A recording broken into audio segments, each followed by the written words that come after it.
favor. This is one more, please.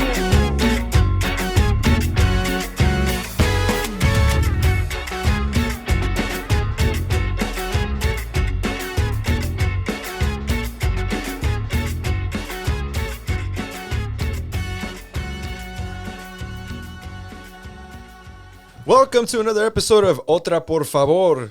Otra por favor. Recording from the Hyperware Studios.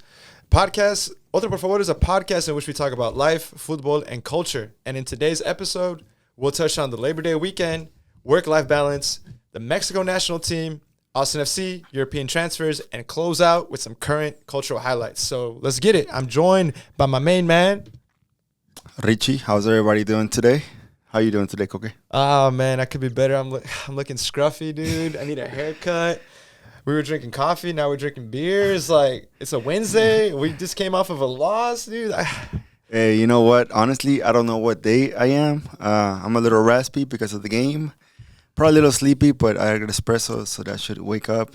You know, but hey, at least we're looking decently fresh with our gear, man. Decently fresh. You repping that Hyperware studio gear. Hey, man, you know it's where it's at. If you ever need fitness equipment to do your functional activities that get you going and some endorphins in your body, you just hit me up and we can talk about say what I recommend for you to wear.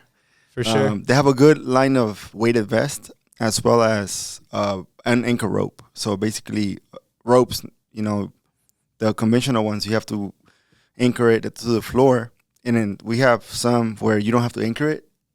So it's pretty cool, and it stays literally, I would say, 3 feet away from you, so it doesn't bounce back at you. So we'll show you guys and send you guys the link once we can see this episode. Hell yeah, bro! I'm gonna have to anchor you to this chair because you're about to run away with that Hyperware endorsement. Hey, but that's the stuff.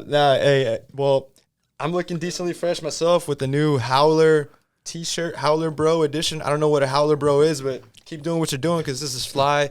How comfortable is that fabric? Oh, it's soft. It's one of the softest shirts I've put on in recent memory. Okay. And it looks fly, repping Austin FC. Despite the loss from yesterday's game against Portland, even louder when we're down, right, Richie? Hey, man, it was a late game. I mean, of course, there was a rain. It's supposed to start at 8. We're going to get into it. We're going to dive deep. But first, we got to shout out our buddies at La Poderosa Radio Digital. Mm-hmm. They invited us for a live recording, something that I had never done before, to discuss Austin FC and the LAFC preview the day before the match. So we've been keeping busy, and that was our last media appearance. And man, it was fun. We recorded with Pepe, with Robbins, and Laura Gallo. Mm-hmm. All very knowledgeable of the game, putting their own flavor, their own sauce, y en español. Saludos y gracias por tenernos ahí, Robbins, La Poderosa, y un gusto haber conocido a Laura. How was that particular recording for you? Because it was live and it was also in Spanish. So I know you in the past you mentioned that sometimes with Spanish, like say if it's a deep conversation, it takes a minute, but how comfortable was it for you? Like, what was going through your mind as we were talking? What was going through my mind was definitely the experiences that we've had with my tocayo, with Jorge Iturralde. Saludos a mi tocayo. He gave me some great advice. He's just like, let loose, man, let go, because sometimes you just close up. Especially, Spanish is not it was my first language growing up, but it's not the one that I studied formally and practiced throughout my entire life growing up in Houston. Mm-hmm. It was just something that I talked in my community with my parents. But, the further I move away from that, I got to really force myself into the practice of Espanol. But I'm happy to do it, dude, and especially talking about football. Hey, man, I think that's always an encouragement, too, when you talk about football. Yeah, dude, so football is definitely the language that I think unites all of us here. So we got a lot to get into today, man. So first on the board, we're gonna start with a little bit of a upcoming segment on life. We got Labor Day coming up, exciting. We got a lot of things happening in and around that particular weekend. It's a weekend that's kind of special to my heart because it's usually kicks off the end, the last days of summer, mm-hmm. the beginning of fall, and you can kind of start to feel the breeze and we got some rain, we got some wind yesterday. Right. And you see that, all right, college football is about to start or is already started, and you start to kind of switch gears into that pumpkin spice mode. You know what I'm saying? That's your mode, pumpkin spice. Oh man, I'm gonna get my Uggs real quick. Your Uggs and your leggings and your what's that one brand that they wear? Like say the bubble jacket, like vest. North Face, Patagonia, Patagucci. Nah, man, I can't afford that Patagucci. Man. I could afford that Howler Bros though. Hey, shout out, dude. It's a fall is I would say like the transition, because like after the summer you usually you're thinking of going back to school for some kids. You're thinking of like let's say some people start going back to work as well, teachers. So shout out to everyone that's going back to work. But it also kind of brings different feelings in regards to like how everyone feels in general. Cooler weather. So, the hot girl summer weather is already, almost gone. Ya se acaba. So now we're getting into the fall foliage, picturesque moments that you get. So a lot of it, like say, I would think that the best, my opinion, when you think of the fall, you always think of good photos because of the lighting and the sunsets. Sheesh, man. This guy's always thinking about the crafts. He's always thinking about the crafts, man. Sometimes. But have you noticed like that feeling, like the ballet crown actually kicks in the fall for Austin? Oh, you're talking about that the sun, the sunsets are different, the leaves are hitting different. Yeah.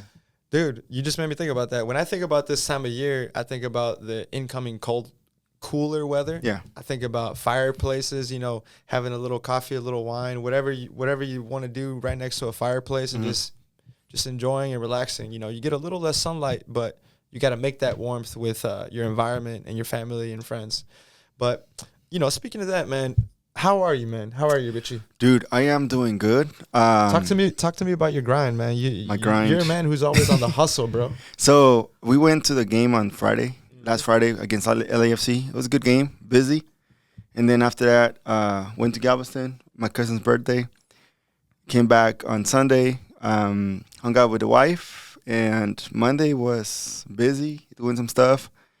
Tuesday, there's actually something cool that happened. Duke, one of my boys, shout out.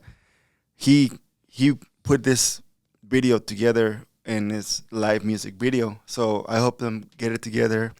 And that's for La Murga. So it's going to come out, and whenever it comes out, I'm going to share like the whole like link for it so you guys can check it out. But it looks pretty badass just with the raw footage and how it came out. And dude, I'm so excited whatever Duke and La Murga and your whole cast of creatives are making, man. Everything that y'all put out, I'm sure it's going to be great. I'm excited to see it, especially just knowing that like the masterminds behind it, you got people like you and Duke working behind it. I know it's going to be fire, man. But dude, we got Labor Day coming up, and I asked what are your plans? I asked you, what are your plans? And, I expected Richie, just knowing Richie, I expected him to be like, well, I got to go do this photo shoot, and then I'm going to do this. I'm going to go Galveston, I'm going to come back, and I'm going to go to the game. And he actually said he's going to do nothing. Dude. And it was surprising. Like, I wanted to say, good for you, man. I'm glad you're getting some rest, man. Dude, I'm going to literally take a good nap, long nap. We'll probably go eat, brunch one of those days. Maybe not. We'll see. But my whole goal is going to be to just relax. Nah, that's good, man. And, on the subject of rest, we live in that grind culture, so we don't really talk about rest too much. But one thing that stood out to me, through the socials and stuff, this guy named Meer from @System Sunday, he posted something about different types of rest. We all think of rest as like physical rest, sleeping. But there's actually 7 other types of rest, or there's 7 types of rest that he talks about that could avoid burnout. Because, the more we grind, the more things we take on, the more at risk we are to actually be cutting ourselves short from our family and friends and feel burnt out and lash out in certain ways. So, of course, we all know about physical rest, sleeping 7 hours, taking power naps. But there's also like mental rest, like writing down lists, writing down your to-dos, kind of separating work and life and taking a break from problem solving. That's like a mental rest right there. Another way is to meditate. I'm huge on meditation, dude. I got this app, the Headspace app. Okay. It's something that I regularly do. And just what it is, it's an app on your phone that leads you through some guided meditation. It's really helped me to kind of calm down, ease my anxieties and go throughout tough times throughout my life. And I've had this app for about a year now. So I highly recommend it if you want to look into it. There's a trial. You could do it for like 7 days, but y'all should check that out. So I was looking at the Twitter or the stuff you sent, and one thing that I noticed is the active rest. Sorry, and that one's, I'm huge in that. That's right. So anytime we both stay pretty physically active. Mm-hmm. We both try to get a good training done during the week. But if there's one thing that I learned through this program that I did during the pandemic is, in the past I would work out like powerlifting, and I'll get a good warm up and a good workout. But after the workout, I would not do any sort of cool down. So cool down, a lot of it is just stretching. A lot of it is just, small motions and just grinding on that stretching so you can let your joints readjust, and you can, let your muscle tissues realign to, so whenever you come the next day, you don't feel as sore. And not because of the soreness part, but because of the recovery part. And I started doing this program, which actually the one that came up with that program, he might be a guest in the future. Ooh, I'm excited. It's a huge name in the fitness industry in Austin. Just a little sneak peek. So hopefully that works out well. So anyways, basically what you do is after you work out, the programs are 10 minutes warm up, 20-minute workout, like going hard, and then 10-minute cool down. But those cool down, you touch every part of your body from up to bottom. So, and he was saying in the active rest and recovery, that's important because you don't want to like end up, say whenever you're giving yourself love back, you're starting to, put money back in your account from withdrawing after you worked out. So that makes sense. So I started implementing that for myself, and I would say in that and yoga once a week. If there's one thing that I would recommend anyone that that has a thing where, how can I get some rest? Maybe you can't afford to get 8 hours of sleep, or you can't afford to to sit down or whatever. A good stretching, a good yoga session would always be a good way to get some active rest from my side. No, that's great stuff, and maybe when I was 18. 19, I could go play soccer, work out, and then not warm up, not cool down, and like nothing. But now, I'm 31 years old. The recovery process, it takes a little time. Yeah, and you wake up with a little bit more pain. So that stuff you're hitting on is super important, man. So on the next subject, the rest, you got the social rest, and it's something that I think we do quite often, especially with this podcast. So just evaluating your relationships, spend time with people who give you energy. And spend less time with people who drain your energy. Yeah. So who would you say gives you energy, and who would you say drains you? Give names now. Now he's asking for receipts. Receipts. Dude, no. So my wife gives me the most energy in the world. If you know her, she's just like a ball of sunshine, a ball of energy, and just constantly active. And it can be from physically active to mentally to active. And I'm a big couch potato. I could be on the couch watching Netflix, binging all day, but she's like, no, we got to go. Let's go do something. Let's go hike. Let's go walk around the neighborhood. Let's go to the gym. So she definitely gives me a lot of energy, man. So I love her to death. That's good, man. That's one of the many reasons. And who drains me? Let's see. Who drains me? Definitely people at work. I'm not going to say any names, but we all have those people at work that come in with a shitty attitude, or last one's in, first one's out, not committed, or just come in with another day in this paradise, but they say it in such a shitty tone that they're not appreciating where they're at. And I'm like, dude, we're working at an amazing place, building the Austin skyline, doing incredible work. Doesn't matter if your project is super huge or super small, you're part of this beautiful thing, beautiful company. But right. I mean, everybody has their own individual struggles going on. So you can't, I don't throw hate on those types of people, but it definitely does drain me if I'm not careful. If I'm not like, hey man, miss me with that bullshit. You know what I'm saying? Yeah. Dude, for me, I would say maybe Twitter. Oh, Twitter. That's the one that I cannot. Social media. Very draining. Anything that like say anything that like helps me, gives me energy is pretty much anyone that I'm surrounded with personally. You know, and social media wise, like people on Instagram, I rarely get into it with people and fight with them. But in social media part, just Twitter is one that like I'd rather stay away from it. Just because and everybody has opinions. I get that, but the whole people are taking it too far to bring, like, for their advantage to bring someone down. It's kind of like, nah, bro. So I can't. Basically, opinions are like assholes. Everybody has one, right? Yeah, I mean, well, actually, it's opinions are a responsibility as a gift that we get, especially when we can speak it in a country that the First Amendment is about your freedom of speech. Freedom of speech. So it's a responsibility, like say, and it's not a thing where you got to take advantage of it, like. Yeah, I'm glad you brought up social media, man, because that brings us to the next one: sensory rest. Mm-hmm. The modern individual is overstimulated. Mm-hmm. So a way to get that rest from the overstimulation is taking a break from social media. Turn off the notifications. Just limit things, rest and, relaxing environment, soothing music, light up a little candle too, get a little romantic with yourself, you know what I'm saying?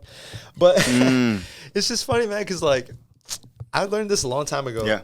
I turned off like so many notifications on my phone because one thing that I hate that kind of overstimulates me is the amount of notifications we have throughout the day. At work, I already have the ding, ding, ding, ding, ding on my phone. If I can turn it off, I'm like, if it's important, someone's gonna call me. And I get a lot of shit from my family and my friends and people that work with me. They're like, dude, you never answer my texts. I'm like, you never answer. I'm like, dude, call me. And if I don't answer your call, I'll return your call. I think that's I think that's how we communicate now. We just call each other. Yeah. We rarely text. We just call like, hey, bro, we doing this. Like, Richie hits me with that. Can you talk? Oh yeah. And I'm all like, oh shit. Oh fuck. Richie's late. Nah, I'm kidding. No le cayó. But that one, I would say one thing that I like to do in that part is cut my hair, like, and I could say in that hour that I spent cutting my hair, that's like the perfect way to just mute everyone and just focus on getting this clean. Oh yeah. I mean, there's not much hair to get clean, but something. Hey man. You're always looking sharp, though. Yeah, I try. You're always looking sharp. It's for the OnlyFans. So, just to round out the rest portion, man, you got the emotional rest. Spending time with people that are authentic. You know what I mean? People like you, man. Honestly, you keep it real. So, I love spending time with you and a lot of the guests we've had here, and some of my close buddies. Like Alexis, Ramiro, and many other guys like Uzi. Like I like spending with people who just keep it real. Mm-hmm. All right. And just to round out the rest, you got the creative rest. This is probably one of my favorites, and I think for sure one of your favorites. Appreciate beauty in any form, whether natural or human created. Mm-hmm. So you got natural, you got nature, you got oceans, you got forests, and human created is like visiting a museum or art festival or a game at Q2 Stadium.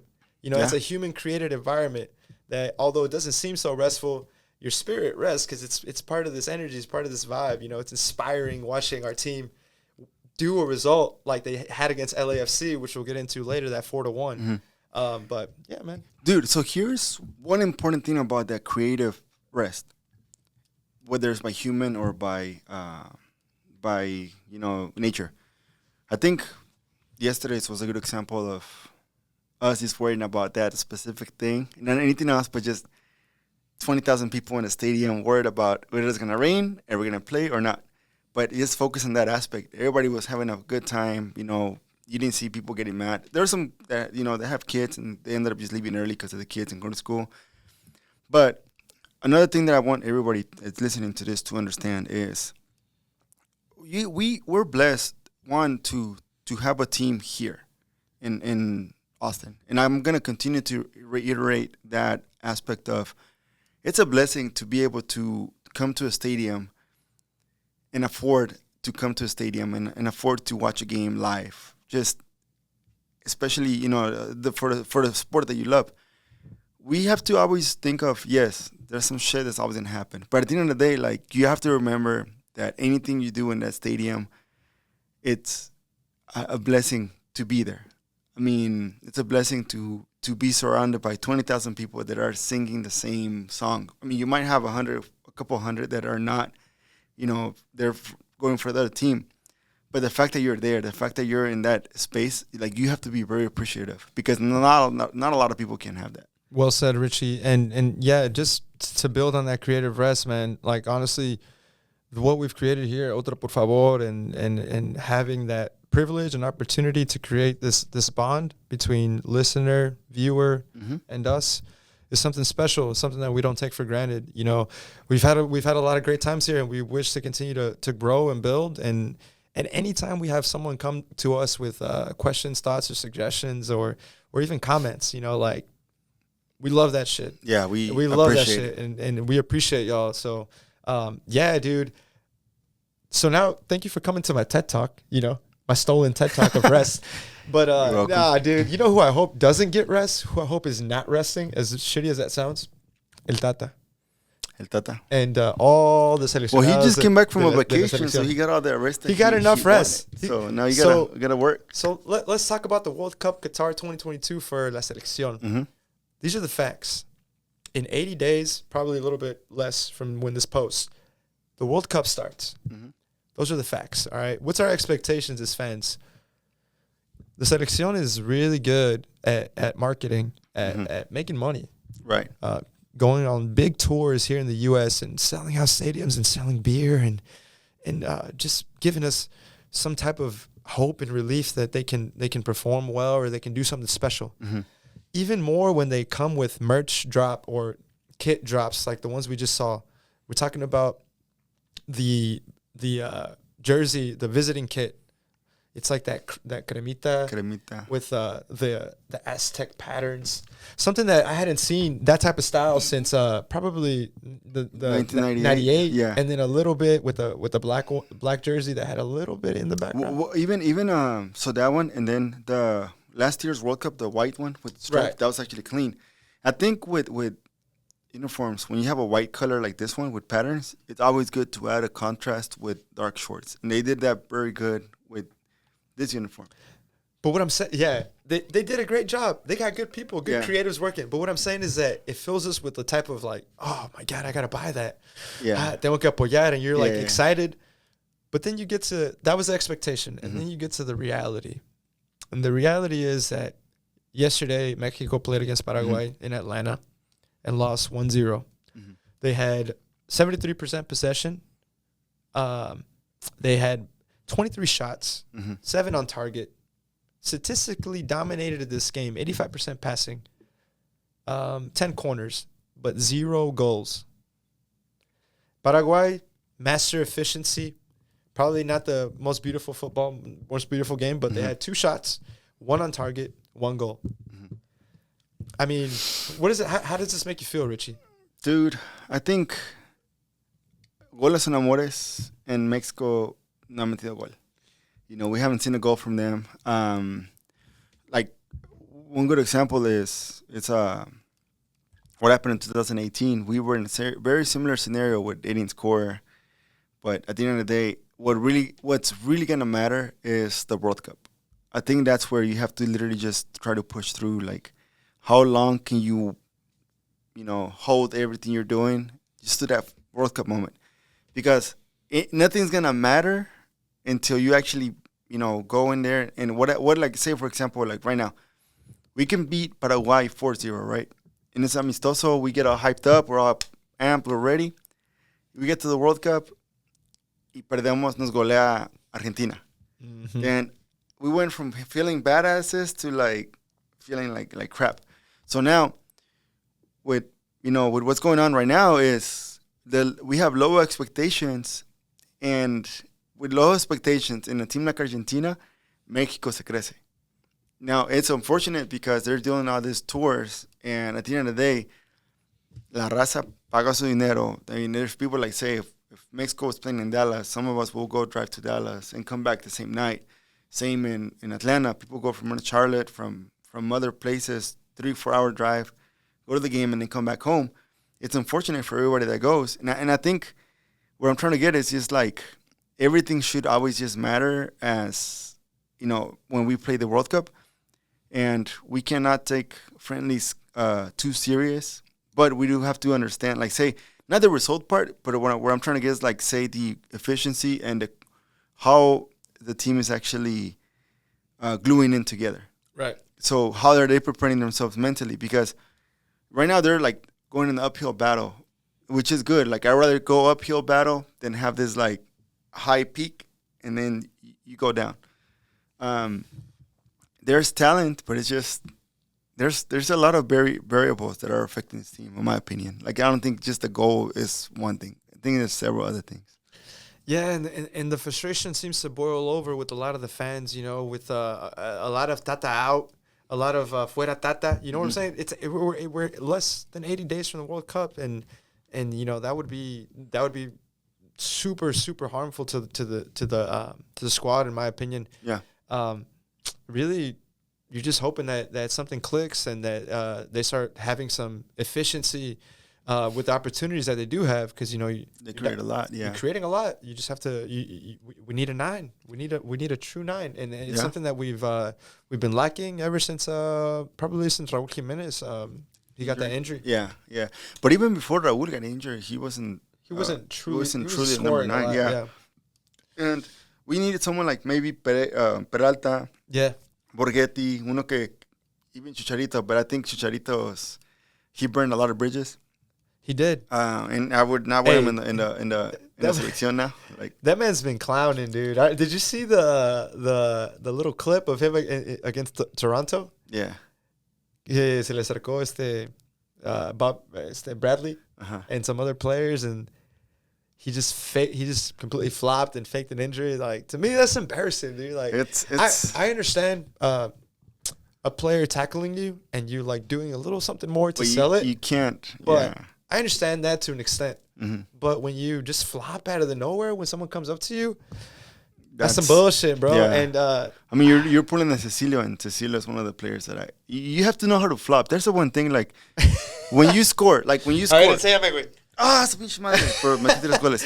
So, here's one thing. Like, when you score, there's one player that knew how to flop very well and still, like, en el partido y metía gol y todo. We talking about flopping? El Cuauhtémoc Blanco. Oh. Pero también le pegaban. He would flop, but he would be a player que era eficiente y te metía un gol. And like, say, Chicharito, Cecilio Domínguez, those type of players, it's just like, dude, like, you're a crybaby for doing that, No te están pegando, they barely touch you, y te estás cayendo. It's kind of like, I don't know, like, it's a toxic thing, I'm glad we don't have either or here, so that's a good thing. That's not a problem we have. I mean, Mexico is different, but yeah, I never thought we'd talk about flopping on the pod, but I guess it's good. I'm actually a horrible flopper. Anytime I've tried to flop, it looks like I don't know. Dude, it's hard for someone to flop you because you're gonna get them back. Yeah, and I know, like, say, physically, they cannot bring you down. Like, you'll get them. Like, say, I've never seen you fall, even if they hit you. Like, that's one thing that you have. Te la pelan. Nah, man, it's good times, but yeah, hopefully with the Selección something clicks, man, because it's just concerning the lack of goal output and the World Cup being so close. Mm-hmm. But you know who's actually scoring right now? Henry Martin. Oh, yeah. So, yes, he's having a and I don't think I don't think he was called to this game. I don't think so either. But his goals are really Henry Martin scoring, and then Santi Jimenez. So that's true. So that I mean, I tell you, dude, some players in the like before the World Cup se van a levantar and they're gonna give you like the best version of themselves. Yeah, obviously. And this is too. Obviously, this squad that played, you got Kevin Alvarez, Cesar Montes, Angulo, Gallardo, Rodríguez, Romo, Chavez, and up top you have Atuna, Alvarado in el centro, and Vega on the left. Maybe these aren't all the starters because they don't have the Europeans kind of mixed in here. Yeah, but still, like you expect a little more. And like you said, Henry Martin is producing goals and not being called up. you know, it's something that is worth mentioning, and hopefully the reality meets our expectations of Mexico, and they can get to that famous game. The one that haunts us. I hate that's a thing. You know what I mean? Yeah, dude. I think I hate that people say no más que lleguen al quinto partido. Yeah, I think we can't base our expectations on one phase. Yeah, we have to base our expectations on how high, like the highest we want to go to. Yeah, even though, like, say, pero lo que que te quieres imaginar tiene que ser con lo que va a ser tu realidad. And you also got to do it. Like, you can't just imagine it. You got to do it. And the thing is, like say there was a team, Denmark last World Cup. Which was it Iceland? Not Iceland. I think it was it Denmark or Switzerland that they ended up going pretty far. Russia went far. And literally, like, I would say we probably have similar teams. But it's just we have to put ourselves in those scenarios. Like, we have to understand, like, we just have to know how to compete. Like, it's the mentality. It's the composure. It's the belief. It's the confidence. You know what I mean? I don't mean to get all Ted Lasso. I'm not going to fucking put believe and hit it up here. But le falta al jugador. Yeah, I mean, you come in, and the thing is, like, a lot of these players llegan derrotados because of all the bullshit that happens. Hey, man. So there's... The Mexican national squad I can't imagine the pressure, because Mexico is a huge country with a lot of hopes and dreams and expectations and desires and you know, reflectors on the Selección. But it also comes, like, say, besides the national team, and also the fans.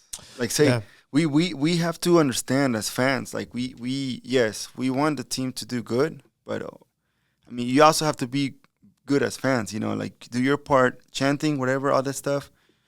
But, like, if once, like, el grito de puto, si te dicen que no lo hagas y lo sigues haciendo, es como que, güey, I mean, it's not about, like, let's say it's not like trying to rebel or anything, but it's just more like, entiende, o sea, capta. You can't, you have to trust the process, and you can't just, every coach that we have, pa' afuera porque no lo queremos. Like, there's a lot of things. I feel like we have to just get better at. I think Michelle Sanchez would say otherwise. She does not like Tata. She wants her. Shout out to Michelle. And I'm not defending Tata. Trust me. I think Tata is, you know, he's a lot of the blame that is going on is because of him. But a lot of it is also, you know, just like in general, like, it's not just one person, but I think it's a whole system. Yeah, including the fans. Yeah. All right, man. That's all I got on Mexico. I think we can go on I'm not done. I'm just like, I think we can go on to La Liga, Prem League. We've had a lot. Today was actually the deadline for the transfer market, correct? September 1st. We had a lot of movement, starting with Barcelona. Man, everybody's ready to watch this crumble, this gamble of Barcelona.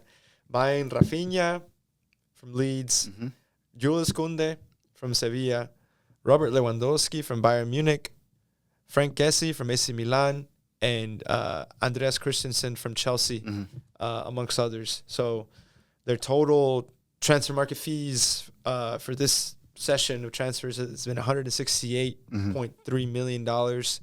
And so far, La Liga's had 3 fixtures. Barcelona comes off of 2 wins and 1 draw. They got 7 points, third place in the league. Doing pretty good, playing beautiful football, playing confidently. Lewandowski coming off a brace, you know, doing his thing. And Barcelona looks dangerous. And they look like los jugadores están encajados, and they're ready to just play into the Chavineta system. And they're doing well. And they have a couple of big games coming up in October.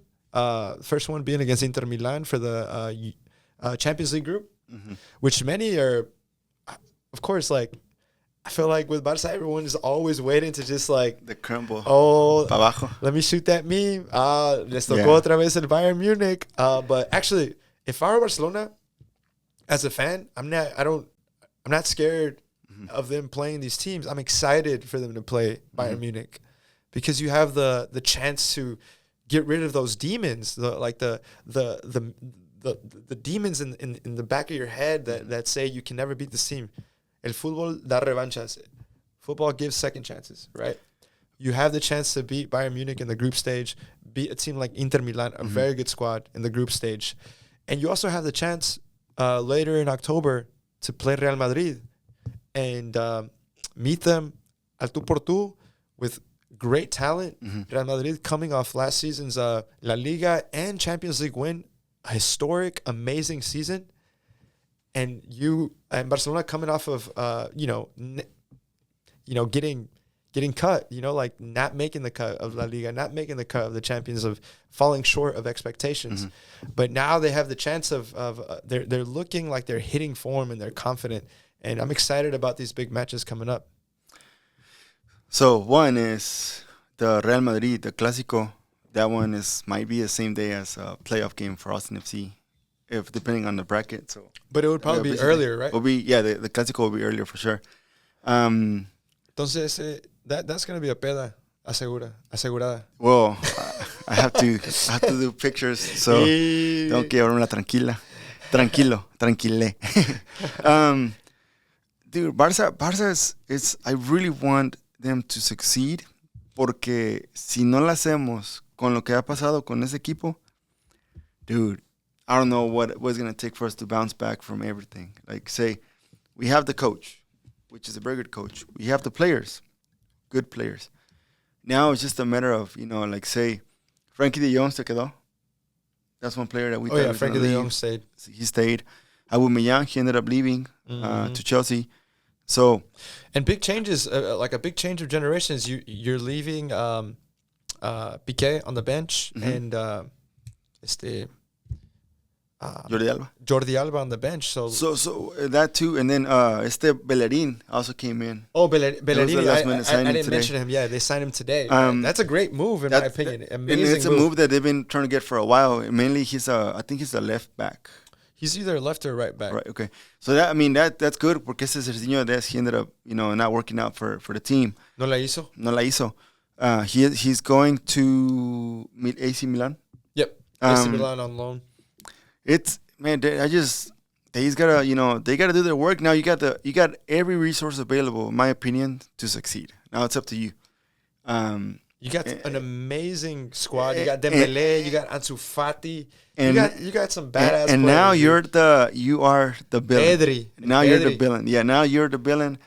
Now you're the porque todos. Here's the thing. I think they're the villain. Of course, Barcelona's the villain now because everyone saw in what shit financial situation they're in, and they're questioning how the fuck did they make these moves. You know what I mean? And it's like a little bit they can't believe it, and also a little bit of envy, and also like a little bit of just feeling like Barcelona's selling their soul. You know what I mean? I mean, you're selling you got a big chunk of money, you're gonna have to repay it back eventually. So you're selling, you pretty much you sold your stadium to pay back Spotify. along with other revenue. So you're talking about Spotify Stadium. Shout out Spotify. We love you because we're there. My boy Ramiro, he's a big Arsenal fan. He shot me a DM and he's like, "I'm gonna cancel my Spotify account just so it could be less money for Barca." $10 less. Dude, I don't even pay for Spotify, and we have Spotify in our platform, one of our platforms. So, dude. So, dude, I just you got to do the work now. I mean, everything's there now. You gotta make everything possible to succeed. And then, who left the team this season? Who left the team? Besides Dest. Aubameyang. Aubameyang was kind of a shitty loss, but necessary so that they can sign Koundé, so that they can officially bring him on. Adama Traoré, he didn't come back. Yeah, he was just alone. They sent him back to Wolves. So, never. Ricky Puig, he went to LA Galaxy. But y la está rompiendo. Yeah. Puig, I mean, but he's killing it at Galaxy. So I think one of the first game he did with LA Galaxy, he put this badass through ball to Chicharito right through the middle of the field, and I'm like, oh shit. Para adentro, yeah. No, ese sí es de la Masia. Wait, hinche vato. I thought he's like the Sebastián Córdoba de la América. He was gonna, be a star, and now They're in like in MLS. So he did that badass pass, and then in this last game against Toronto, he scored the game that tied. Yeah. This golazo with his left foot across the goal. But there were some filtered audios about him talking mess about everyone in Barcelona. Which everybody does that too. But you gotta understand, man. Football players, they're knuckleheads, man. They're not the smartest guys in the world. You know, they get paid to play ball. Pretty much. So they can la van a cagar. Yeah. But I mean, maybe it was a hot mic. You know, who knows? Maybe.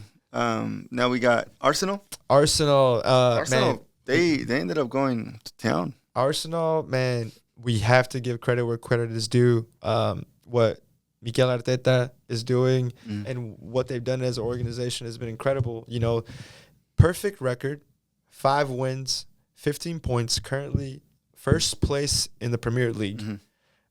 Important fixtures coming up this Saturday against Man United. Ese va a estar. Is that a good game? That's going to be a good game. So let's talk about their transfers. Who did they bring in? They brought in Gabriel Jesus, Fabio Vieira from Porto, Gabriel Jesus from Man City, Zinchenko from Man City, and Matt Turner from the New England Revolution. Amongst others.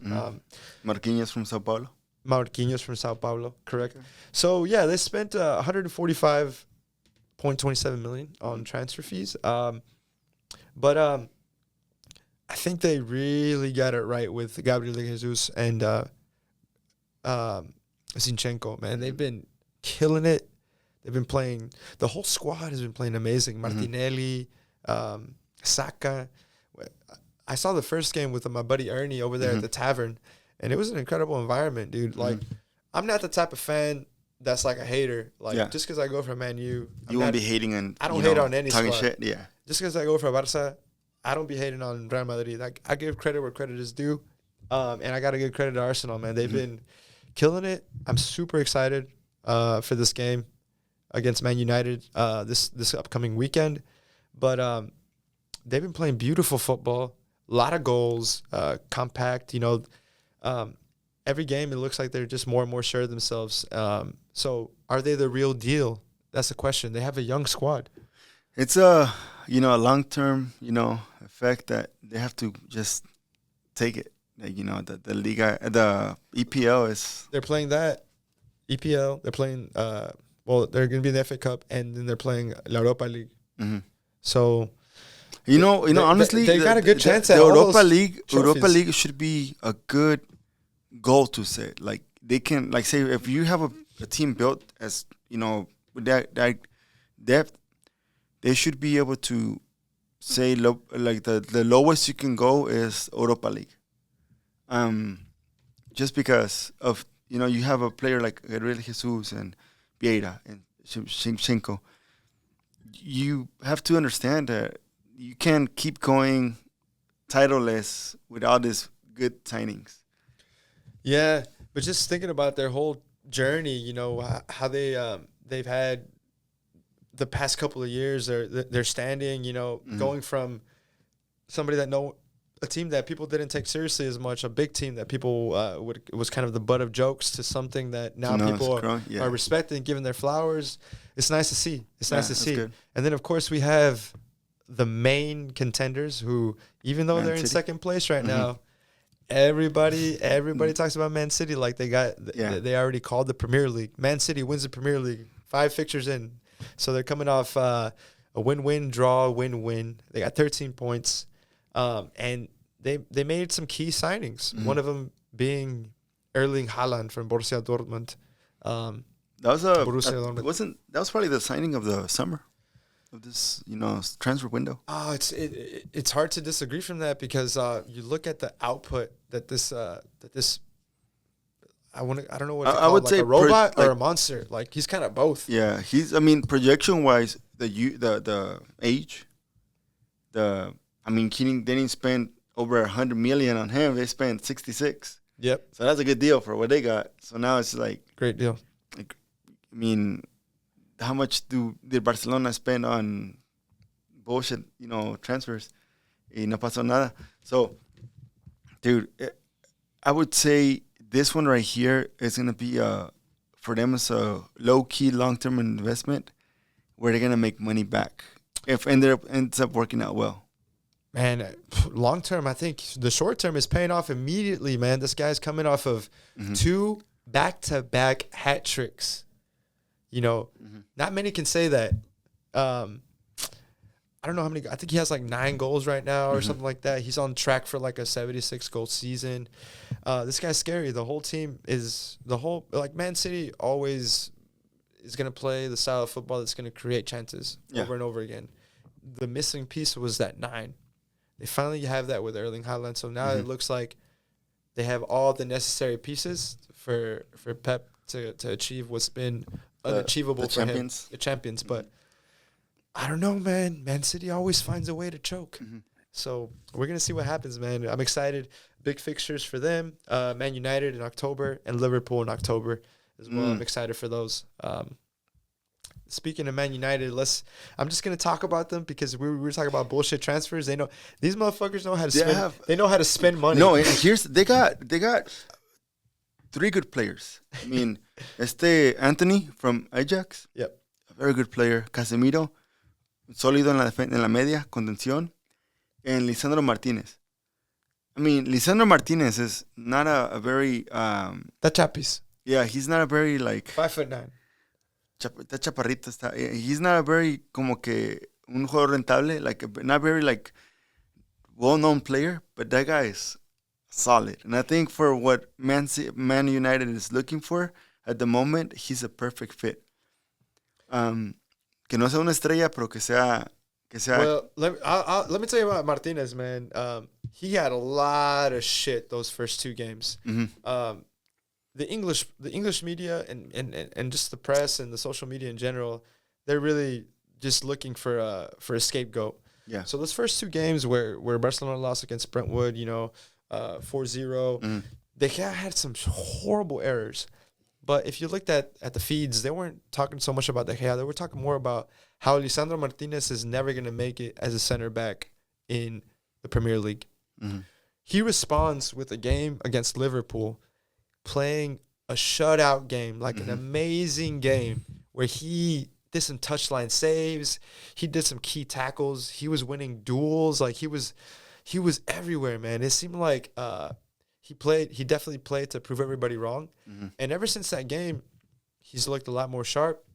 Benching Maguire was key, bringing in Varane, giving us that height because Lisandro obviously is short. You need that balance of height there. And also benching the left back. I'm blanking on his name right now, and bringing in this new signing, Tyrell Malacia. From Feyenoord. Amazing. He's playing with a lot of energy and a lot of heart. He's a young guy trying to make himself a permanent starter on the squad, and he's doing really well. He looked great today against Leicester City. So Man United got shat on the first two weeks of the Premier League. They lost by everybody. They lost 2 in a row in horrible fashion. No one understood how they were going to turn it around. But look, they're sitting on a 3-win streak, 9 points, 5th place in the league. Big game against Arsenal. I think the win against Liverpool was super unexpected and a turning point for this early in the season. And I hope for them to continue that momentum against Arsenal. Arsenal is an amazing squad, dude. Con que le den un buen partido, just give them a good game. I'll be happy. I'll be happy, Dude, they also have Christian Eriksen. Yeah. He's came back in in a big team. He came back from the dead, good to see him. Literally. He's good to see him back. Yes. I think it's gonna be an exciting Premier League this season, as always. But I feel like it was a renewed. It feels like a renewed Premier League. Yeah. That's what I take. Young players, a lot of young players are being signed. Lisandro Martinez, he looks old, but he's still pretty young. I think he's 24, 25. Gotcha. He looks old. but no, the reason why I was, cause I like playing, say, with Ajax in FIFA. And Lisandro in the pictures, he looks like he's 30. But he's actually, I saw his age, I'm like, man, how old is he? Está chavito el vato. We did not mention Casemiro. Casemiro was a huge signing. He actually he got subbed in today against Leicester City. Looked okay. He's still looking like he's adjusting to the team, but I'm confident that he's going to be a great addition to Man United. And it's a type of player that they really needed. Someone with heart, with garra, that's going to give. Güey, es que Casemiro te da otro defensa. Sí. That's literally what it is. I mean, you can bring Casemiro in between Varane y Lisandro, y ahí tienes un sólido triángulo. Yeah, he's a good contención. He's a good midfielder. He comes from pedigree, from championship pedigree, off from Real Madrid. It was funny. They asked him the question of, does he feel bad missing out on the Champions League? And he kind of laughed it off and said, well, I got 5. It kind of sounds douchey, but at the same time, it's like... You got 5. I mean, the man spoke facts. Yeah. And I think he came here, he got his bag. The motherfucker getting paid. Same thing with Anthony. That motherfucker's getting paid. Yeah. But I think that they're good additions. And more key, I think Anthony's going to play into this team because of his familiarity with Ten Hag, coming from Ajax, and implementing his system and style of play. Well, Ten Hag was the coach that made Ajax beat Real Madrid in 2019, I believe. Who was the coach? Because there's a key right there. If you're bringing in 2 players that you know very well, like it's going to be easier for them to come through and amalgamar. For sure. That's one thing that I'm like, now I'm thinking, it's just like, when I see Lisandro and I see Anthony and Casemiro, he comes in knowing Varane and knowing Ronaldo. That's true. You have, and now se crean sociedades where you don't have a lot of players that have never played with each other in the same team. Now you have players that have played each other, understand each other, and it's a lot easier. What I'm seeing from this Man United squad, man, is están más encajados. They're more into the game. They're kind of have discovered their identity. You got Sancho playing amazing football now, getting more goals, more opportunities. You got Ronaldo coming off the bench, un cambio de lujo, that almost scored a badass chilena today, but no le salió. Although he may not like it, although Luke Shaw may not like it, Harry Maguire may not like it. To me, it's good that they're on the bench because you have to start giving these young or newer signings the opportunity to show what they have. And obviously, it's shown in the results. So, yeah, dude, I'm excited against this game against Arsenal. But, man, you know what? Let's bring it home, baby. Yeah, before we go home, let's take a quick break because I have to go let the dog out. We beat LAFC. What? 4-1. You talking about the number 1 team in the Western Conference? In the whole MLS? De todo, según que de equipo. Dude, it was... I wanted Austin FC to win. I was like, you know what? 2-1 is going to be good. Pero you can tell quién lo quería más. Austin FC wanted this win more than LAFC wanted the win. And I don't know if what's going on or what's going to happen to LAFC's roster. Pero se sienten divididos. I noticed that from Chorúndolo before the game. I was walking by, and you can always tell a coach when he's just like not satisfied about something. How could you tell? You saw his butt cheeks clenched? Yeah, that. And then he was just, I mean, he has a serious demeanor, but you can always tell like there's something off. And this team has something off. Damn. Fucking Richie Walter Mercado over here. Dude, watch. Here's in LA and then Austin FCs, even after they lose, se sienten unidos. Yeah. And then LAFC estaban muy separados, muy distanciados. You can see through the game. In my opinion, I don't know what's going on in LAFC, but they're. And someone actually made a good point. I'm like, say LAFC, whenever they're getting close to the end of the season, they crumble. And I noticed that, and you know what, actually that does make sense because you bring in someone like Bale, you bring Cellini in, I mean, you already have Vela. like just to bring players like that, the expectation of having someone like Bale in a team and what he can do, but he hasn't done, it's gonna affect him more. Kind of like what happened with Herrera con Houston Dynamo. Yeah, so there's a really famous picture with Bale playing a game for Wales. Mm-hmm. He has the Wales flag, and it has his priorities. Mm-hmm. What I think are his priorities. It said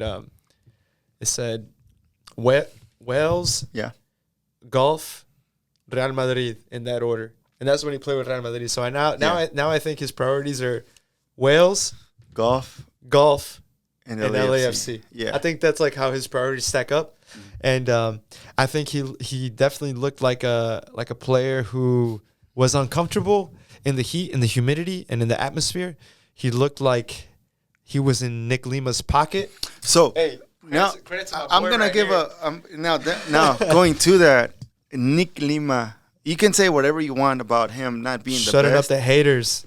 Pero even Laura Gallo shutting her up. Through. He comes through. Like say, and a lot of people in the beginning of the season, they were saying Nick Lima should be benched and the one that should be starting should be Jimenez.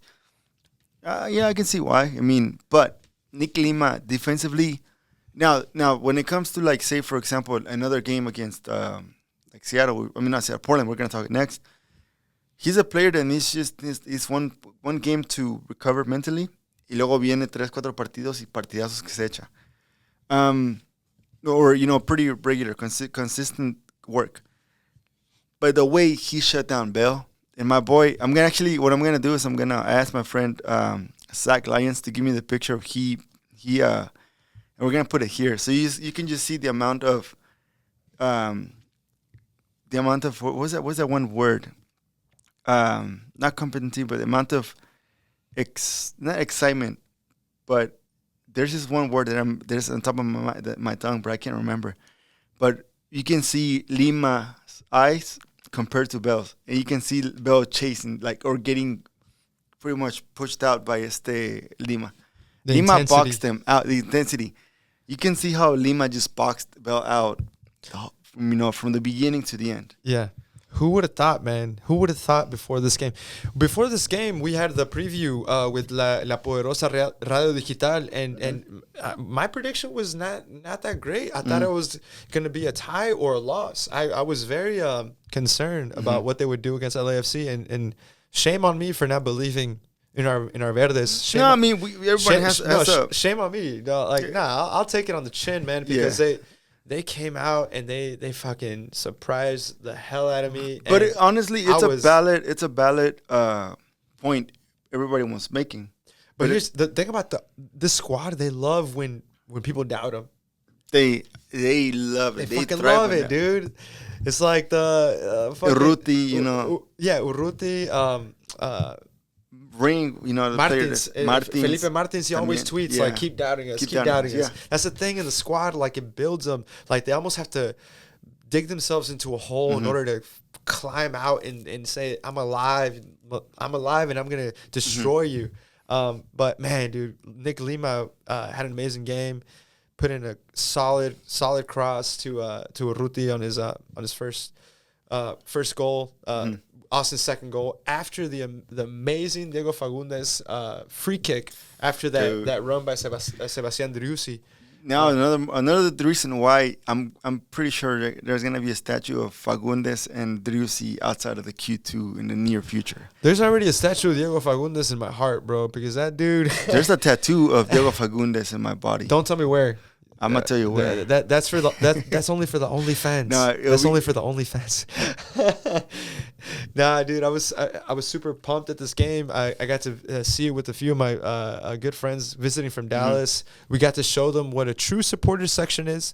They've been to many Frisco games, and they tell me, you know what they said? I dressed them in verde. I taught them the chants, and we went out there. You know what they said? I've never seen anything like this. I've never seen anything like the South End. If Frisco had anything like this, it would be crazy, but it's nothing. It's nothing compared to what y'all have. And he was surprised, and he was enjoying it, and by the end, he was a verde. That's good. So. El Rigo. Shout out to Rigo. Otro convertido. Dude, it was enjoyable. In every aspect. like when you're capturing a picture of moment or anyone, it's just the excitement of people. There's times like when we're tired or we're losing, it's hard to get people's reaction. And you don't want to capture someone like looking down or looking like, say, they're frustrated, because you don't want to be like clowning. Like, you don't want to make it seem like you're clowning on someone, you know? What? You're telling me you're not going to put some clown music over any of the pictures you're going to put? Like, I'm not Cascante Iturralde.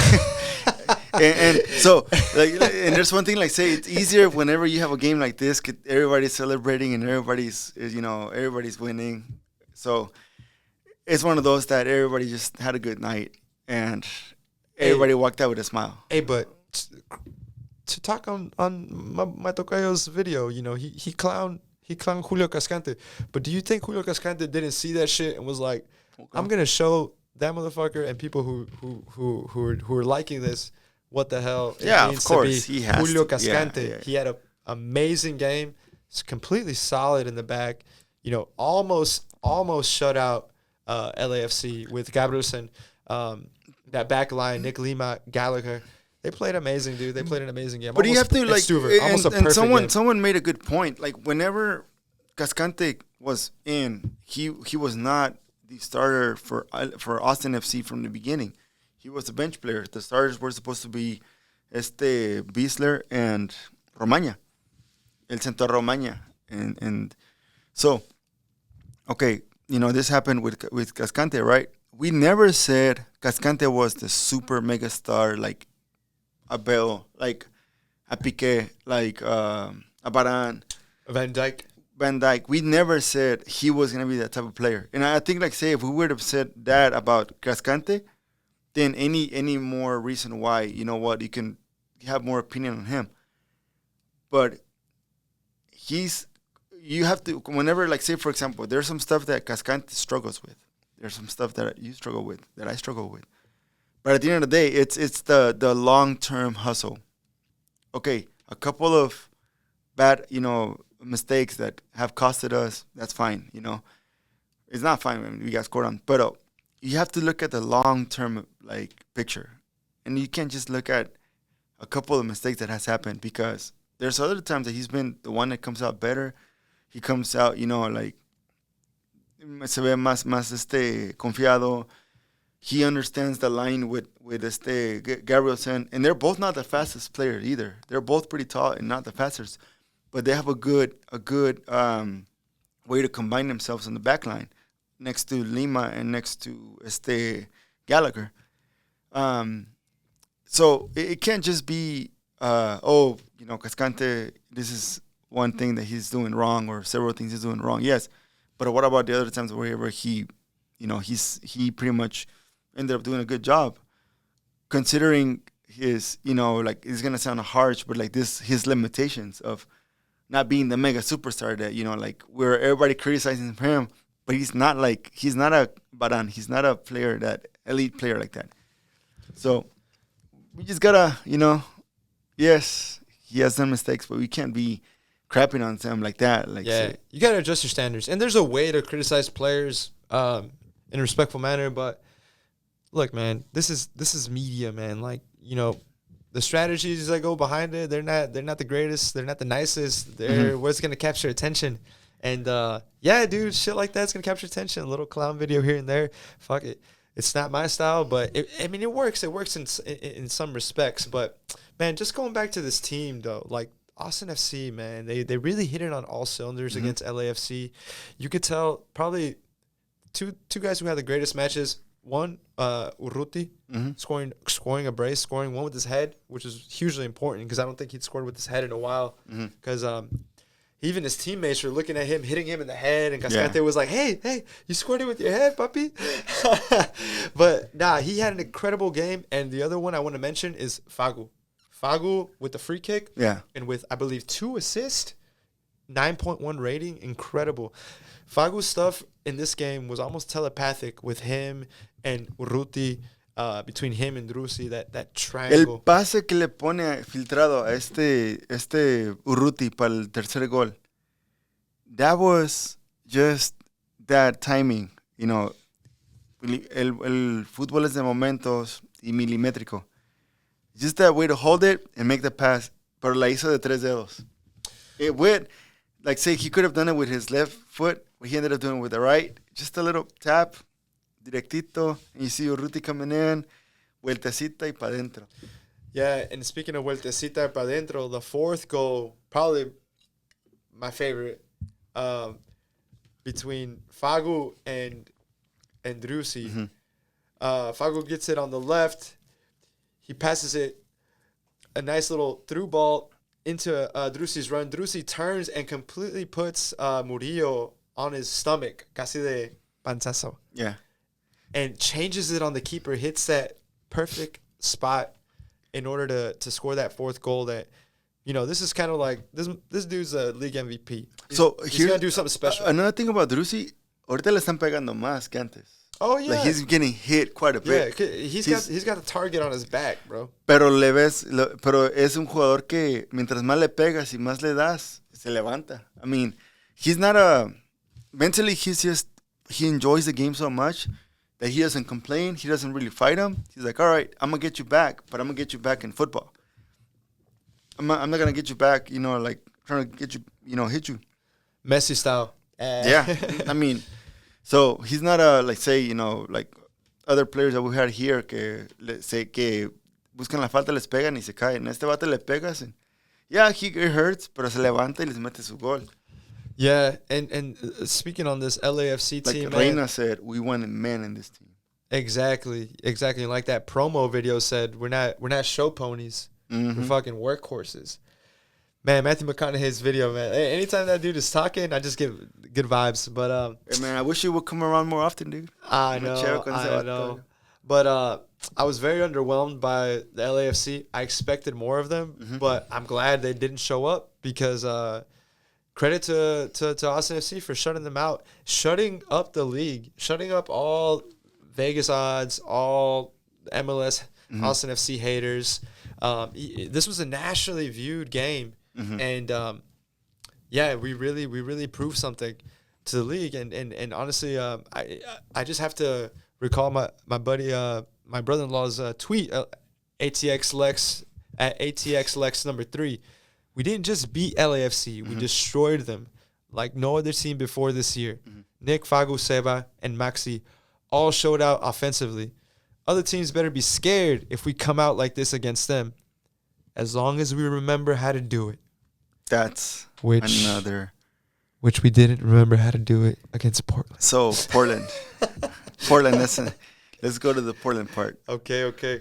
Portland was, I would say, como que, no sé, es cuando whenever you're just, no se te da nada.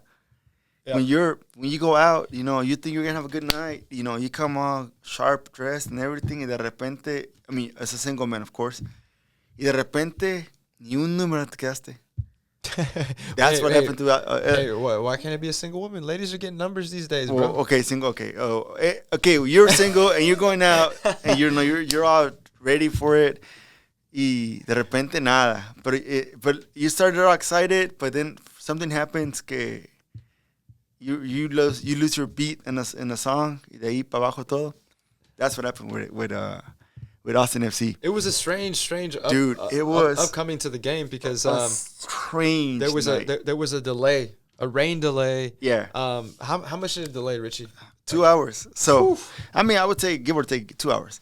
So, we get there right. Knock is like my wife and I, we went, and then we were like, we're gonna go early, and then that way we can get a good spot in the supporters because last time we couldn't. So we get there. We get there around 7. We find a good spot. The players are done warming up. Everybody's good. But as soon as the players go, like they're done warming up, they go back into the tunnel or what? They go back into the tunnel, come in, like change, you know, outfit, like jersey for the national anthem. Y no salían. And then they had the weather weather advisory. Y de ahí they started saying like, hey, you know, it's gonna happen in a couple, like by 9:30 we should have an update. So finally, 10 o'clock was the kickoff. But by that time ya se había ido todo lo que pensaste que iba a pasar, como que se había ido, la emoción. Now you're playing, like in my opinion, is you're kind of playing on Portland's advantage because Portland's time zone is 2 hours, and also you're playing on Portland's weather, which is humid and wet, probably even hotter there around this time.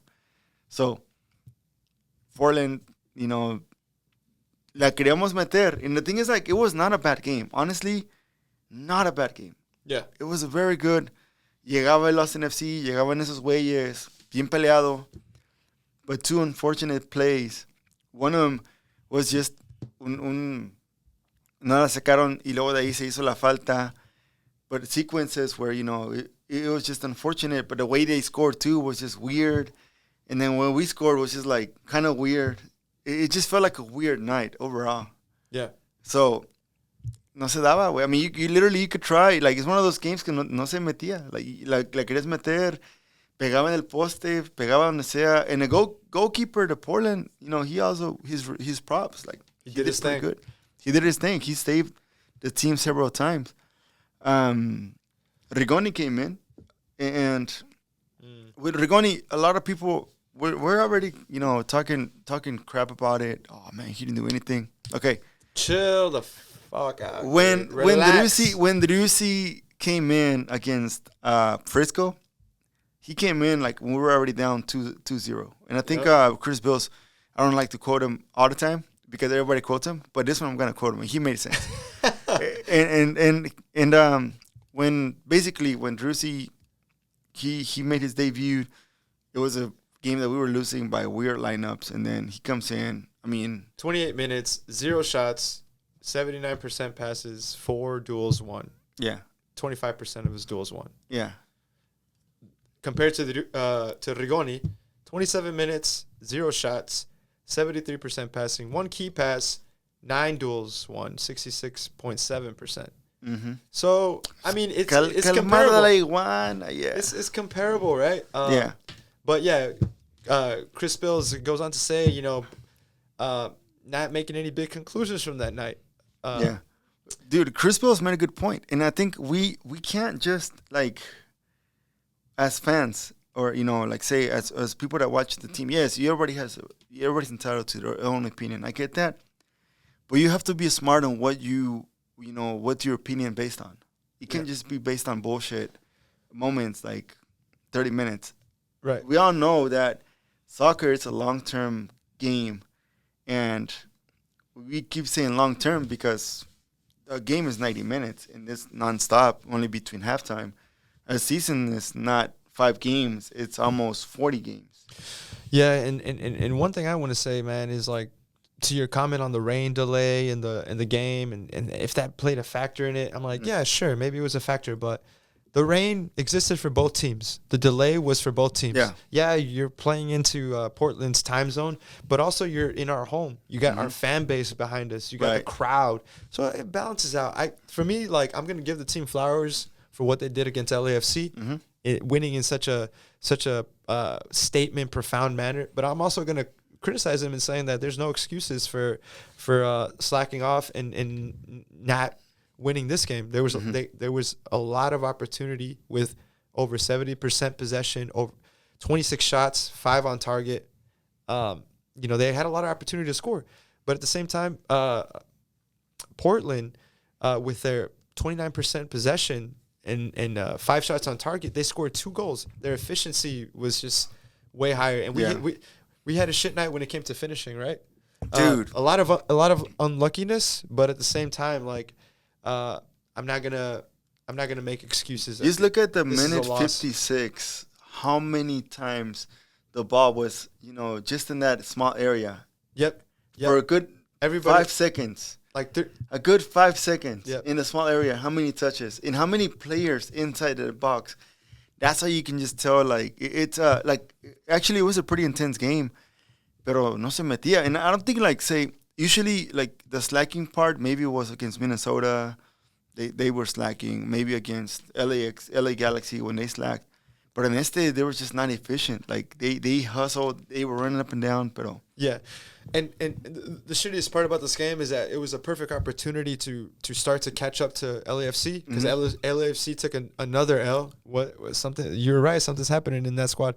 They took an L against Houston, and this was our chance to kind of claw our way back into the Supporters Shield. But after this result, and just looking at 6 fixtures left, I think the Supporters Shield is something that out of our reach. Yeah, after this one, it's gonna be hard. Yeah, unless LAFC keeps losing and we win the next games in a row. Yeah, there's just too few games left. Yeah. So I kind of like already lost hope about the Supporters Shield, but it's important that in these final 6 games, they managed to figure out a way that Rigoni fits into the team, because he's going to be a huge factor when it comes to the playoffs. So do you think we won't get the Supporter Shield, but do you think we'll get the Community Shield? Oh, man. So we got a better chance at the Community Shield than the Supporter Shield. I'll put it like that. Nah, but So I have a question for you.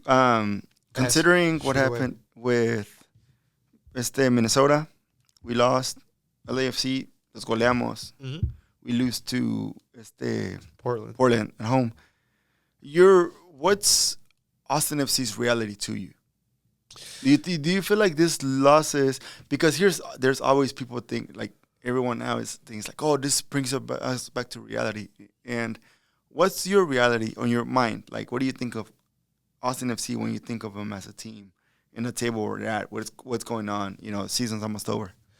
I think about them as a team that is very united. That is very, they have each other's back, from coaches to staff to players. I think about them as a team who made a huge jump from season 1 to season 2.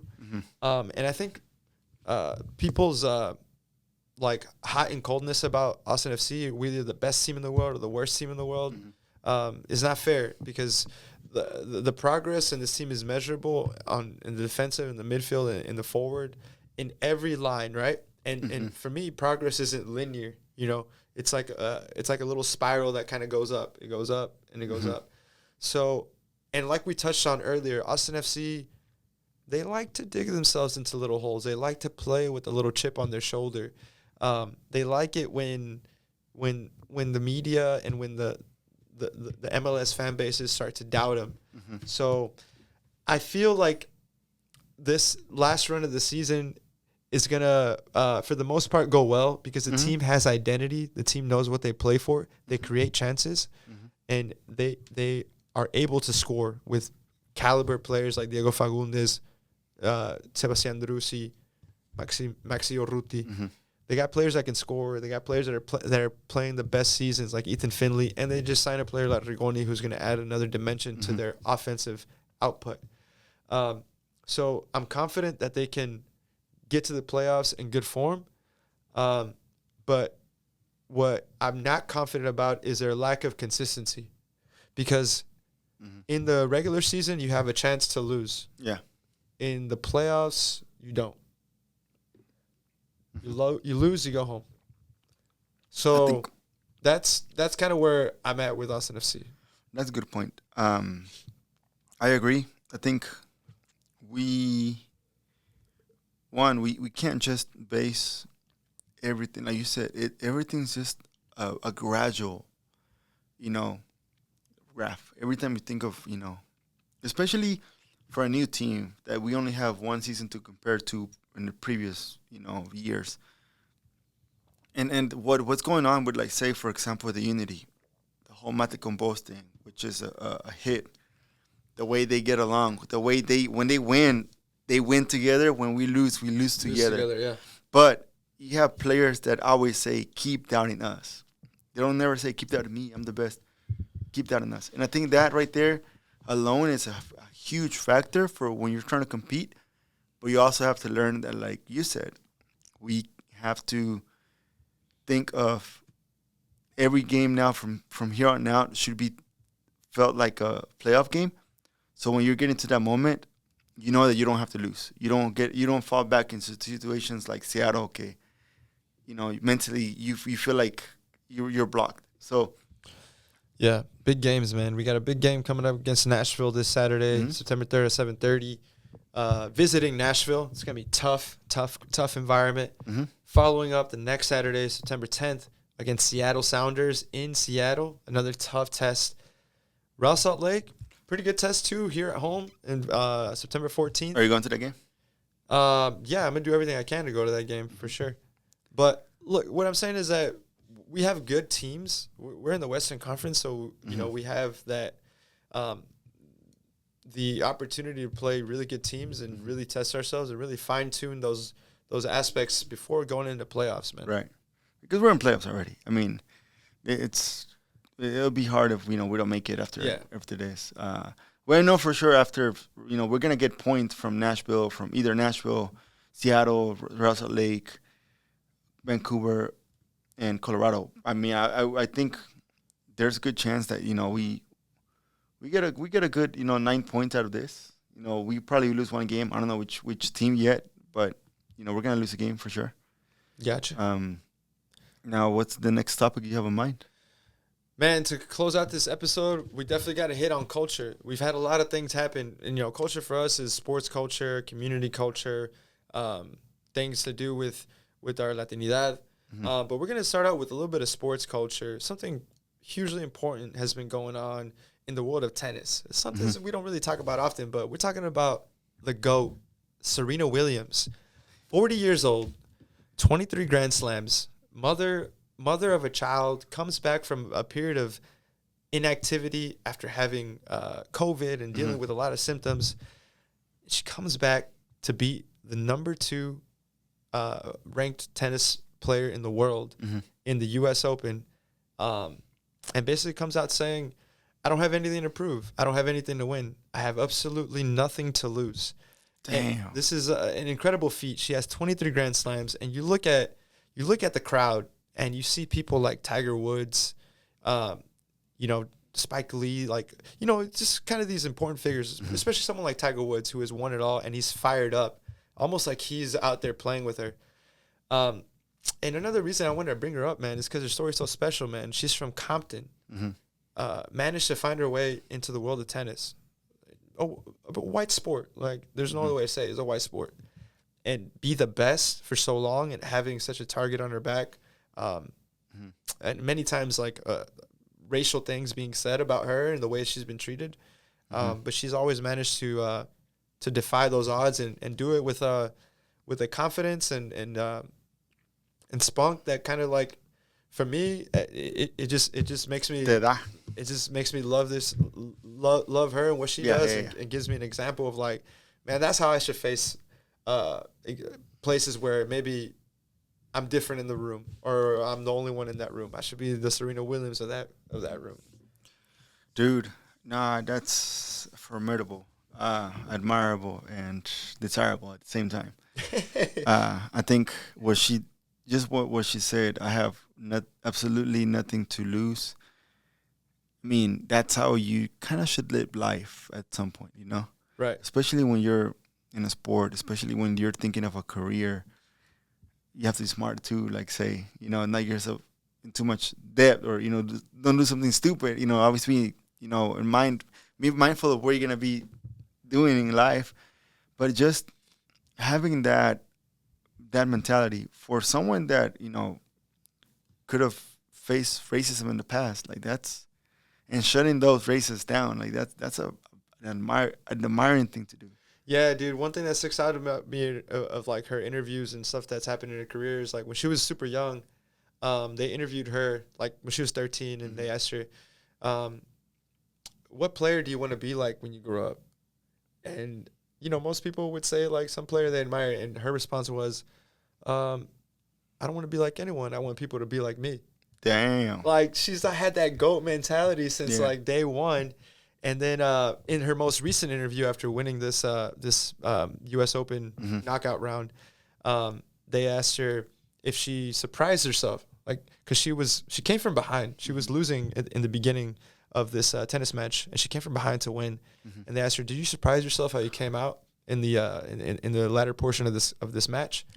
And she was like, "No, I'm just myself." Beautiful. So everybody, if we could just have a little bit of that confidence, man, we'd be better off. But at the same time, she keeps it down to earth. So I appreciate Serena a lot, and I hope she goes far. I think she's playing right now with her sister, the doubles. Okay. It's just crazy to see how long they played and how successful they've been and how they continue to be at the top of their game. Dude, good stuff. What else? What else do you have? Dude, so like we were talking about Labor Day, man. I'm super excited to go back to Houston this weekend. I haven't been in such a long time. And for those of you who know me, like, y'all know I got a lot of love for my city. I know as Austin FC, we got a lot of hate for Houston, but I separate the Dynamo from what I truly see Houston as. You know, I see it as a diverse cultural center of the U.S. I and agree. The world. I agree. So one of the things I'm excited to share about is like this series on Netflix called Mo. Mo Najjar is someone who it's a fictional series. It's a drama comedy series. He plays this Palestinian refugee who's trying to get his path to U.S. citizenship through asylum, and he has a lot of struggles. And it's filmed in Houston, in a lot of Houston locations, Galveston, Houston, A-Leaf, and it really showcases the specialness of like this culture, the slabs, the music, the food. And the fact that you have Latinos, Arabs, Africans, African Americans, like just, you know, having relationships and interacting with each other, which is something that maybe we don't get that much here from Austin, but it's something that is a part of me and I think a part of you too. So watch Mo on Netflix if you haven't given it a shot. Dude, I need to check it out, man. Now you're talking about, like, say, places where I lived in Houston for a while, so I have love for the city. Not Dynamo, but I got love for the city. They got a lot of love for my tocayo, too. Oh, they have a statue for him ready. They have a picture of him with a target. Nah, man. And you know, speaking about our culture, speaking about our heritage, man, it's September. Hispanic Heritage Month. Hispanic Heritage Month. There's some events happening at the Mexican American Culture Center, September 17th, the 15th annual Viva Mexico event, La Quinceañera of this event. There's going to be a lot of performances. We're going to share the links of everyone that's going to be there, but a lot of good music, some vendors, artisan vendors, and a lowrider show, car show with Johnny Colunga, Body and Paint. Okay. So it's something worth checking out. You know, mark it on your calendar. We're going to continue to talk about it as September progresses, and we'll be sure to try to make it out to this, man. It looks like a good time. Dude, that's good. That's good, man. I know in Hispanic Heritage Month, it's not just Mexico, but several other countries in Latin America, they also declared independence around that time. So we have to be mindful. Like, yes, I enjoy El Día de la Independencia como Mexicano, but I also celebrate my brothers and sisters from other countries that celebrate it the same day we do, and also other ones that, you know, celebrate a different day. But this one hits especially. Like, El Grito is coming around. I don't know how it is now, but man, I've gone to one of those live, and it's legit. Yeah, dude, it'll be sure to be a good time. They're gonna have some mariachis. They're gonna have a bunch of musical performances, and that's also Mariachi USA is gonna be on September 17th at the Moody Amphitheater. Our former guest of the pod, Leslie Reinaga. Leslie Reinaga is gonna make an appearance. She's gonna be singing with mariachi. As always, she's gonna bring it down. Yes, sir. What's that one word? She's gonna bring the roof. She's gonna raise the roof. Raise the roof. There we go. Nah, dude, I'm super excited for the month of September. Not only the football, not only the college football, but all these events that are coming up. I think they just showcase something that's really special, man, and something that's worth celebrating, marking your calendars, and just showing out, man. This is Austin, Texas. We got to make our voices heard. We got to celebrate our wins, celebrate our people, and the beautiful and special things they create. And that's why we do what we do here at Otra, por favor, to highlight these things and to bring them to a larger audience. So for sure, we appreciate all of y'all for continuing to listen to us and continuing to support us in your own way. Follow us wherever you listen to your podcasts, Spotify, iTunes. Follow us on Twitter at Otra Ex Favor, and Instagram. We're going to be sure to post more and more things, and we're super excited to be back in the studio, and we can't wait to come back. Yeah, man. Prediction against Nashville. We're gonna bounce back because that's what we do. I say 2-1. We bounce back, but then we bounce back. We bounce back 2-1. You know what I'm saying? I think it's gonna be. I'm gonna say 3-2. 3-2. It's gonna be a hard fought battle. You know how we Rigoni's gonna score for sure. Oh shit, that's pretty Rigoni bold. is gonna score. I don't know if he's gonna start. And he's not gonna start. I didn't say he was gonna start. I said he's gonna score. I think Rigoni is gonna score, and then the other one I would say Driussi. Oh, well, he's been scoring every game. Driussi is gonna be another one. I think Fagu's una asistencia de Fagu y una asistencia de Gallagher. Good. De Gallagher para Driussi y de Fagu para Rigoni. Watch. Man, Richie Walter Mercado over here. I can just see it right here. I can just see Fagu. Con mucho. Le cambia para adentro. Y lo que le sobra. Y luego una pelota de Rigoni. Le va a hacer. Aquí está la portería. Viene Rigoni por atrás. Pega el poste y para adentro. Sheesh. Watch. O va a pegar, va a ser acá, pero va a ser la. If Rigoni is facing, if Rigoni is facing this way, he's gonna go to Rigoni's left, hit the post, in the right side. I hope you're right, Richie. I hope you're right. And then he's gonna do the Otra por favor sign. I don't even know what that sign is. We're just gonna drink a beer. I will. Drink a beer from the crowd. Hey, pasen otra, por favor. There we go. That's great, man. Well, I think that closes us out for the episode of Otra, por favor. Richie. Se cuidan, se portan bien y adiós. Adiós, cuídense.